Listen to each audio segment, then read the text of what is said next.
আমরা চাই আবাহনী 2-1 গোলে জিতবে ইনশাআল্লাহ। বাবা আবাহনী করে, ছোট থেকেই দেখছি যে আবাহনী করতে, এই আবাহনী। সুলেমান দিয়াবাতে। টিকিটের দামটা একটু বেশি, একটু কম হলে একটু আমাদের লেগে ভালো হইতো, সবাই লেগে ভালো হইতো, খেলা দেখতে পারতো, কিন্তু রেটটা একটু বেশি কারণে অনেকজন আসতে পারতেছে না, এই কারণে আমরা একটু নন হ্যাপি। তারপরও আর কি আমরা আবাহনীর জন্য আমরা আসবোই, আর 200 টাকা আবাহনীর জন্য এটা দিতে আমাদের কোনো ইয়া নেই, অসুবিধা নেই।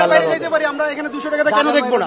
আমরা মনে করেন আমাদের 1000 টাকার মতো হাজার টাকার উপরে খরচ, আর এটা 200 টাকা আবাহনীর জন্য দিবা, এটা তো মানে ভালোবাসার আবাহনীর কোনো শেষ নাই। আজকে আমরা জয় নিয়ে বাড়ি ফিরবে ইনশাল্লাহ।